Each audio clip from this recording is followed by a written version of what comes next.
Hello everyone, and welcome back to the channel. Today, we're delving into a case that has remained cold for nearly 3 decades, a story of a life cut tragically short and a family left searching for answers. We're talking about the unsolved homicide of Sarah Johnson from 1995. For 29 years, this case has been a painful enigma, a collection of unanswered questions and fading memories. But now, in a stunning turn of events, new leads have emerged, breathing life back into the investigation and offering a glimmer of hope that justice, however delayed, might finally be within reach. So, grab a coffee, settle in, and let's explore the original case, to years of silence, and the incredible new developments that could finally solve the mystery of what happened to Sarah Johnson. To understand the significance of these new leads, we first have to go back to the beginning. It was the autumn of 1995. The world was a different place. The internet was just becoming mainstream. Cell phones were a novelty, and forensic science, while advancing, didn't have the tools we take for granted today. Sarah Johnson was a bright, 22-year-old college student with a passion for art and a future that seemed limitless. She was known for her infectious laugh, her kindness, and her dedication to her studies at the local university. She worked part-time at a bookstore cafe, a place where she was a familiar, friendly face to many in the community. On the evening of October 14, 1995, Sarah finished her shift at the cafe around 9 p.m. She told her coworker she was heading straight home to study for a midterm exam. It was a routine she had followed countless times, but this time, she never made it home. The next morning, when Sarah didn't show up for her morning class and wasn't answering her phone, her roommate grew concerned and contacted her parents. Her parents, in turn, called the police. A missing persons report was filed, and an initial search began. The community quickly rallied, with friends, fellow students, and concerned citizens plastering the town with missing person flyers bearing Sarah's smiling face. For 2 agonizing days, there was no sign of her. The hope was that she had simply decided to take an impromptu trip, that there was a simple, harmless explanation. That hope was shattered on the morning of October 17th. A hiker on a popular trail about 5 miles outside of town discovered Sarah's car, partially hidden in a dense thicket of trees just off a service road. Tragically, Sarah's body was found nearby. The investigation immediately shifted from a missing persons case to a homicide. The initial investigation was intense. Detectives worked around the clock, interviewing over 100 people. They spoke to her family, friends, classmates, professors, and co-workers. They tried to piece together a timeline of her last known movements. They knew she left work at 9 p.m. Her car was found miles in the opposite direction of her apartment. The crime scene offered few initial clues. The technology of 1995 meant that collecting DNA evidence was difficult and often yielded less conclusive results than it does today. Investigators collected what they could: fibers, hairs, and other trace evidence, but without a suspect's DNA to compare it to. It was like having a lock without a key. They looked into her personal life. Was there a secret boyfriend? An enemy she hadn't told anyone about? But by all accounts, Sarah was universally liked. She had a steady, long-term boyfriend who was cleared early on, as he had a solid alibi, being out of state for a family emergency.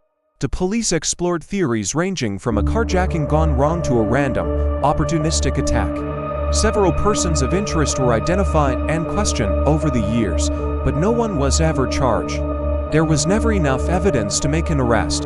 The leads dried up, the phone calls stopped coming in, and slowly, tragically, the case of Sarah Johnson went cold. For Sarah's family, the years that followed were a living nightmare. Her parents, John and Mary Johnson, became tireless advocates for their daughter, never letting her memory fade. They gave interviews, worked with victims' advocacy groups, and checked in with the detective assigned to the cold case unit every year on the anniversary of her death. They described the pain of not knowing as a constant, heavy weight. Every holiday, every birthday, was a reminder of the empty chair at their table. Her friends graduated from college, got married, had children, all milestones that Sarah was robbed of. The community remembered the shock and fear that gripped the town in 1995, but as years turned into decades, the case faded from public consciousness, becoming another sad, unresolved story.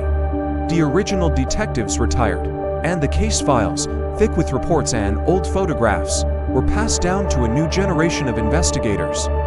But without new information, there was little they could do. The evidence sat in storage, waiting for a breakthrough, waiting for science to catch up. And then, it happened. In late 2023, the Cold Case Unit decided to re-examine several old cases using modern forensic techniques. Sarah Johnson's case was at the top of their list. Investigators submitted the evidence that had been so carefully preserved back in 1995, specifically a few trace biological samples found at the scene, to a specialized lab. They utilized advancements in DNA analysis and, more importantly, forensic genetic genealogy. This is the same technology that has been instrumental in solving other famous cold cases, like the Golden State Killer. Essentially, forensic genealogists can take an unknown DNA profile from a crime scene and upload it to public genealogy databases to find potential relatives of the suspect. By building out family trees from these distant relatives, they can narrow down the search and generate new investigative leads. It's painstaking, highly scientific detective work. A few months ago, the lab got a hit. The DNA profile from the crime scene partially matched a distant cousin who had uploaded their DNA to a public ancestry website. This was the breakthrough investigators had been waiting for 29 years. It was the first truly new piece of information in the case since the 1990s. The genealogical investigation began, and detectives, working with the genealogists, started constructing a massive family tree. They worked backward and then forward, identifying different branches of the family, and slowly, methodically, they began to zero in on a potential suspect.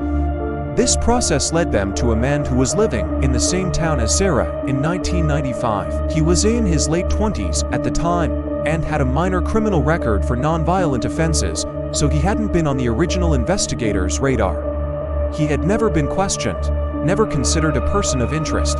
He had, for all intents and purposes, blended back into society. Armed with this new lead, police were able to obtain a new warrant to discreetly collect a current DNA sample from this individual. They then compared this new sample directly to the DNA profile from the 1995 crime scene. It was a perfect match. Last week, authorities announced that they had made an arrest in the 29-year-old cold case murder of Sarah Johnson.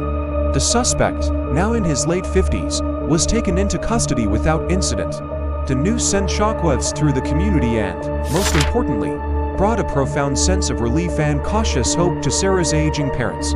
In a press conference, the lead detective, who wasn't even on the force when the crime occurred, spoke emotionally about the promise they make to victims' families that they will never give up. He credited the relentless advancements in forensic science and the careful preservation of evidence by the original investigators for making this moment possible. For Sarah's parents, John and Mary, the news was overwhelming. They released a statement expressing their immense gratitude to the police department and the Cold Case Unit. They said that while nothing can bring their daughter back, the thought that they might finally see justice served in a courtroom gives them a measure of peace they had felt in nearly 3 decades. This arrest is not the end of the story. It is the beginning of the next chapter of the legal process. The suspect is, of course, presumed innocent until proven guilty, and the case will now move through the court system. But for the first time in a very long time, there is a clear path forward. This case is a powerful testament to the fact that no case is ever truly cold. It's a reminder that for every unresolved file sitting in a police archive, there is a family waiting, hoping. And with technology continuing to evolve, there is more hope than ever that more of these families will one day get the answers they so desperately deserve. It's a story of patience, perseverance, and the incredible power of science. A 29-year-old mystery, finally on the path to being solved. We will be following this case closely as it develops and will bring you updates as they become available. It is a somber but important reminder of the human element behind every headline and the enduring pursuit of justice. Thank you so much for joining me today to learn about this incredible development. If you found this story as compelling as I did, please consider liking this video and subscribing to the channel for more deep dives into cases like this one. Your support helps us continue to tell these important stories. Stay safe, and I'll see you in the next video.